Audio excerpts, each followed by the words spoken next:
say about Causey, the way he responded after the sixth inning? Yeah, it was tremendous. I think he got frustrated in that inning. It obviously was kind of a late start to the inning for them, and they made a lot out of it, so kudos to them for that. But baseball, it's not quite like basketball where there's usually runs by both teams, but there's a back and forth that usually happens within the flow of the game, and he bounced back in tremendous fashion after starting out really strong too. So when you add the whole thing together, it was another outstanding night by him. And probably the biggest highlight for him that he'll brag about tomorrow was his play on the bunt that he made defensively.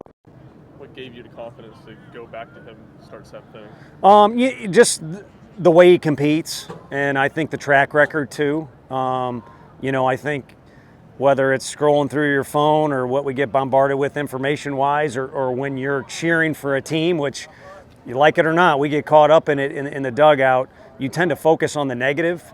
But if you look at his whole body of work and you look at how he goes about his business and you look at how he's throwing the ball tonight, you basically got a situation where he just misses on a couple pitches, and then they put a couple hits together, which you're not going to hold down their offense completely. There's too many guys in there that are capable and too many guys that are experienced for Vanderbilt. So overall, there wasn't much hesitation from us at all. I feel like you're not going to hold down your offense either.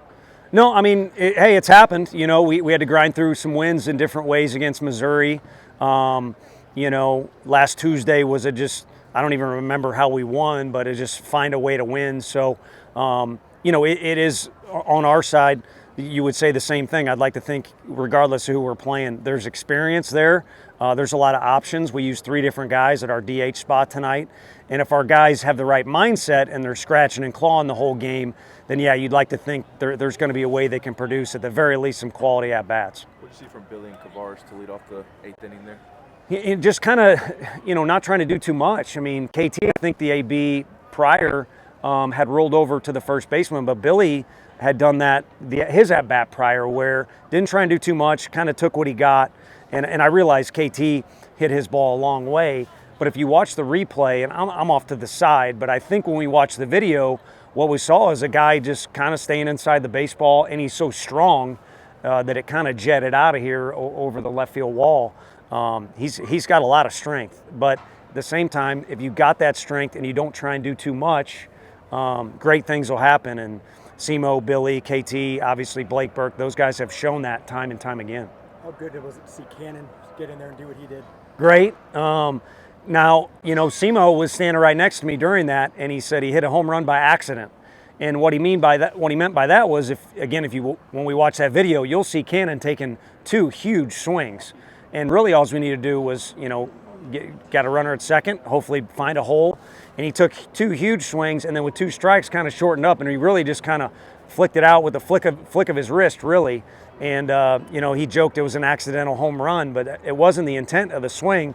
It was the ability of the kid. If he gets the bat on the ball, it'll go for him, too. He's really strong. You guys have seen him do great things before. Unfortunately, he's drowned out that strength a little bit by either jumping at the ball or having too many thoughts. And, if he understands that less is more, which has happened right there, for us, where we're at is where we're at. You're almost kind of like you're a Major League Baseball team and you make a big trade at the deadline. If you can, get a version of either him or some other guys that, again, have drowned out what their true ability is just by trying to do too much.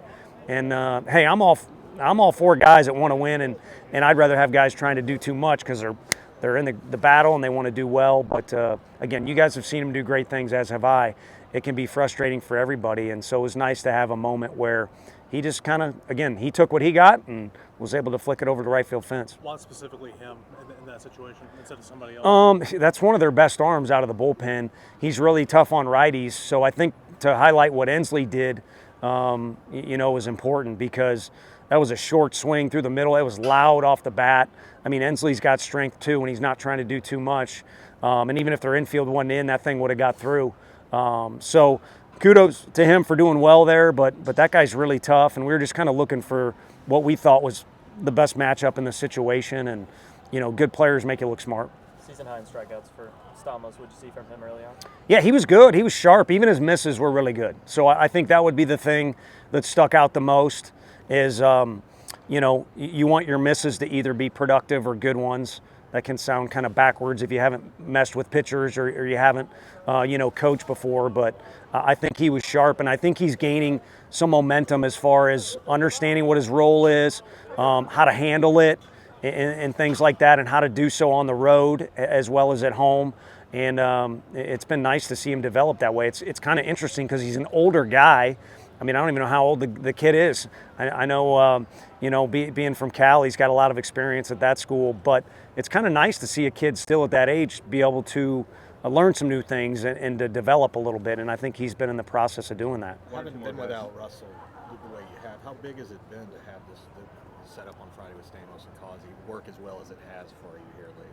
Yeah, it's been huge because what we wanted was on opening day, when Russell and any of our starters were not built up to go 100 pitches, was we really wanted to win the first game of the season. That's the first game you're thinking about for a month and a half while guys are on campus. So we wanted to be Russell and Causey. And so who's going to fill Russell's shoes? Nobody.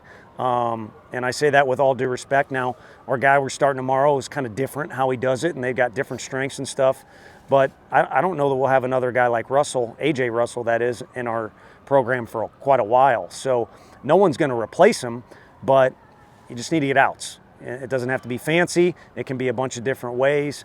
And so technically, we've still got that 1-2 combo dating back to opening day because Stom has approached it in a mature fashion. And again, he's done whatever he's got to do to give us outs, and he's out there for as long as we'll let him. And he usually stands right on top of the mound like I'm going to turn around and go back to the dugout, which I kind of like. And then he is our best cheerleader. Well, he's our loudest cheerleader in the dugout when he comes out of the game. We had to tame him down a little bit tonight. Is there program confidence that you guys have against them that you've kind of earned over the last couple of years? Is that such a thing? No matter how a game is going, that you kind of have a confidence against these guys? No, I think this team, and I'm going to quote a few former players.